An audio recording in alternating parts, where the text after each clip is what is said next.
Maître Black Oya, homme de droit.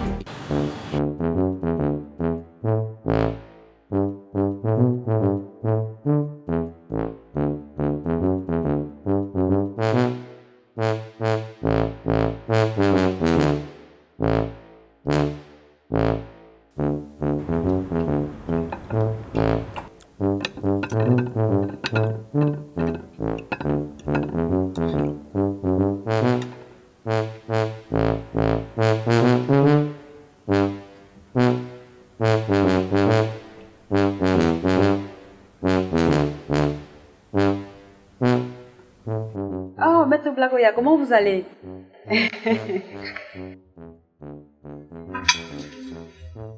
Ah, Maître, je vous cherchais.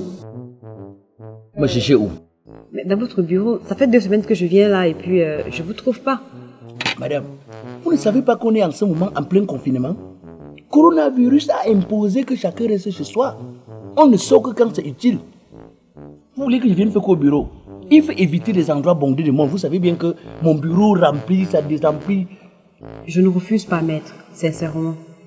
Mais là, vous êtes dans un restaurant en toge. Je sors d'un tribunal. Vous me cherchez pourquoi? Voilà, Maître, j'ai vraiment besoin que vous m'aidiez, sincèrement. Et s'il vous plaît, là, j'en peux plus. Vous voulez porter plainte? Oui, je veux porter plainte. Vous voulez porter plainte à qui? Pourquoi? Quels sont les motifs? Vous savez, en termes de juridiction que vous voyez là, il y a ce qu'on appelle le quiproquo. Le quiproquo dépend maintenant des arguments que le client te donne. Vous voulez porter plainte à qui et quels sont les motifs? Voilà. Je veux porter plainte au patron de mon mari. Pour quel motif? Pour non-assistance à un collaborateur en difficulté. Madame, quand vous dites ça, c'est un peu vague. C'est-à-dire que, quels sont les éléments motivateurs qui vous poussent à vouloir porter plainte? Maître, ça fait 5 ans, 5 longues années que mon mari est allé aux États-Unis. J'ai vécu seule, sans rapport sexuel, sans le voir de face. Vous n'avez pas fait depuis 5 ans? Je ne peux pas parler dans la bouche, maître. Mais madame, vous auriez pu venir au bureau, je pouvais vous porter assistance. Je peux vous aider un peu. Le temps que votre mari aide. Est-ce que vous savez que dans la loi, il est écrit qu'il y a un article qui dit que non-assistance à une personne en danger ou non-apport d'un besoin naturel à une personne en danger, c'est un crime. Vous serez venu me voir que je vous aurais aidé. Sauf que là, je suis une femme mariée. Alors je respecte mon mari. Bon, qu'est-ce que vous voulez alors?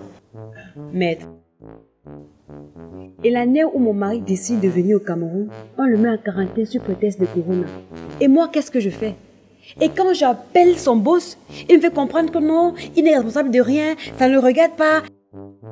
Je sais pas, vous savez, vous les clients, donnez-moi le numéro de son patron.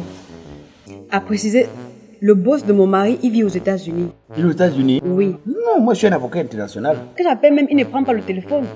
Ok. Bon. Et il s'appelle comment? Vous ne lisez pas, mais... Bouba Mangal. Le nom de la société c'est quoi? Amérique Afrique Construction. Ah ok, Amérique Afrique Construction. Et le nom de votre mari? Baminda Boy. Okay, babe. Yeah. And here gonna be the soccer field.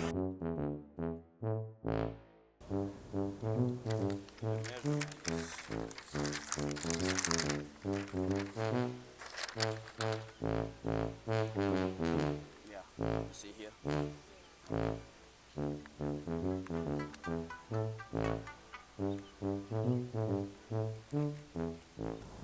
Allô? Allô? C'est le PDG d'Amérique Afrique Construction au téléphone? À qui ai-je l'honneur, s'il vous plaît? Monsieur Bouba Mangal lui-même.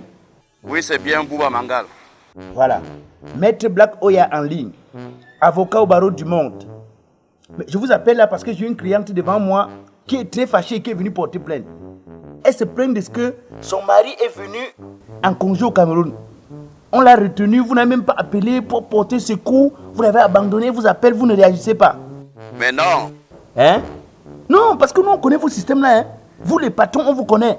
On sait que souvent quand vous travaillez avec un collaborateur et que vous voyez que bientôt vous allez payer ses droits, vous trouvez des raisons pour le mettre dehors afin d'éviter de payer ses droits.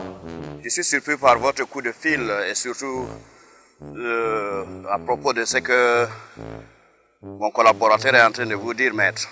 En fait, je viens de parler avec lui il n'y a même pas 30 minutes. Il m'a appelé dès son arrivée au Cameroun. Il m'a dit qu'il devrait rester en quarantaine dans un hôtel pour 2 semaines. Et vu la situation sanitaire mondiale liée au Covid-19, je lui ai dit de respecter les principes des autorités et aussi, par ailleurs, il n'a pas à s'inquiéter pour ce qu'il est allé faire au Cameroun. Je comprends la situation. Mais c'est parce qu'il m'a dit. Maître, ces plaintes n'ont pas de raison d'y être. Mais vous êtes dans la raison. Tout ce qu'il doit faire, 1, porter un masque tout le temps, comme tout le monde. Regardez ce que j'ai. Se laver les mains à l'eau et aussi au savon, surtout. Et bien les laver pendant peut-être au moins 2 à 3 minutes. Tout ça est éternué dans le creux de la main afin de ne pas contaminer les autres. Et surtout porter des gants en plastique pour essayer de ne pas être aussi contaminé par les doigts.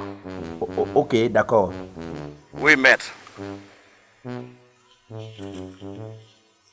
Je vous assure que c'est la même chose ici. Tout est fermé. École, services administratifs, publics, seuls les services d'urgence sont ouverts. Oui. Et là même, il faut avoir une lettre écrite par ton manager, par la compagnie ou les dirigeants de la compagnie qui doivent te permettre de circuler. Sinon, à l'arrêt par la police, tu serais amendé au moins de 500 à 1000 $. Mais laissez-moi, je vais vous recontacter. Hein. Je vais vous recontacter pour une construction ici au pays. Oui, pour vous venir construire ma maison ici. Mais dites-moi un peu, vous êtes déjà installé ici au Cameroun? Non, pas encore. Mais la société Amérique Afrique Construction, dont je suis le manager, représentée là-bas par mon collaborateur, serait bientôt dans vos murs. Justement, c'est la raison pour laquelle il est parti au Cameroun pour faire une étude de faisabilité. D'accord, ok. Je vous reviens alors. Merci de faire votre connaissance et on se parle. Merci, maître. Au revoir. Madame, tu viens accuser un monsieur innocemment. Ton mari arrive au Cameroun, on dit qu'il faut qu'il respecte la quarantaine. Pourquoi on juge s'il est malade ou pas? Vous faites comme un poussin qui a cherché sa maman sans trouver alors que vous se voyez bien que vous n'avez pas la raison. Vous préférez qu'il vienne contaminer les gens? Et en plus, moi je vais vous demander, pourquoi votre mari a attendu quand il y a le coronavirus pour venir ici au Cameroun? Mais il fait partie des gens qui sont partout là-bas en Europe qui disent que c'est le paradis, non? Et dès qu'il y a un petit virus qui attaque l'Europe comme ça, il débarque pour venir en enfer, c'est ça? Est-ce que vous savez même ce que c'est que le coronavirus? Vous connaissez ça? Coronavirus que vous voyez là, on ne sait pas d'où il vient. On ne sait pas qui il est. S'il était même Camerounais, on pouvait encore dire que peut-être il a acheté un terrain ici, on a fait des doubles ventes comme on est trop fort ici au pays là. On peut même encore dire peut-être comme les coopératives ferment tous les jours, il a mis son nom à la banque, il est venu qu'on avait fermé. Mais personne ne connaît. Coronavirus met tout le monde à genoux. Avec coronavirus, il n'y a plus de grandes puissances. Hein. Les États-Unis sont à genoux. La France, tout regarde des pays comme l'Italie.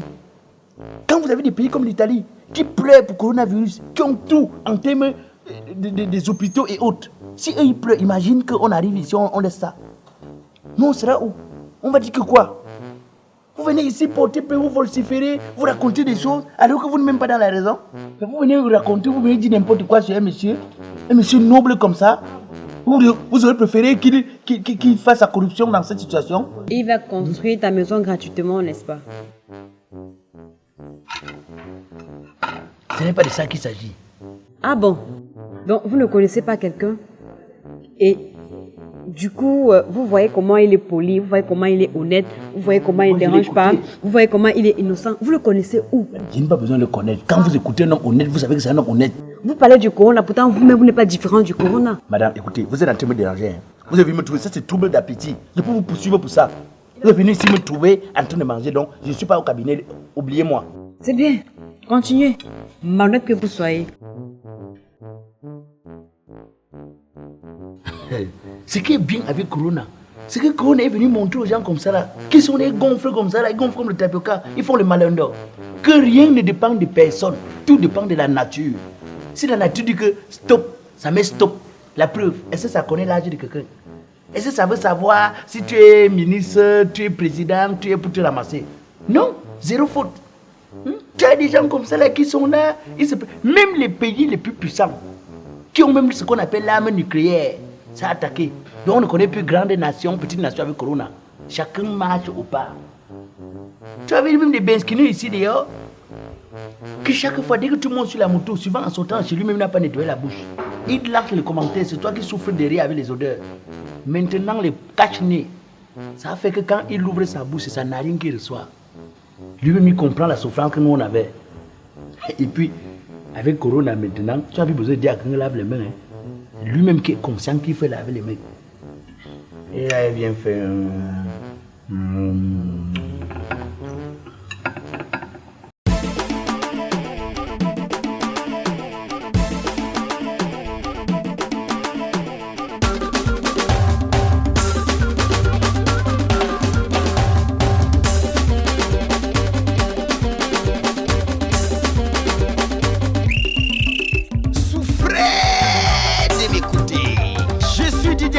Alias Black Oya le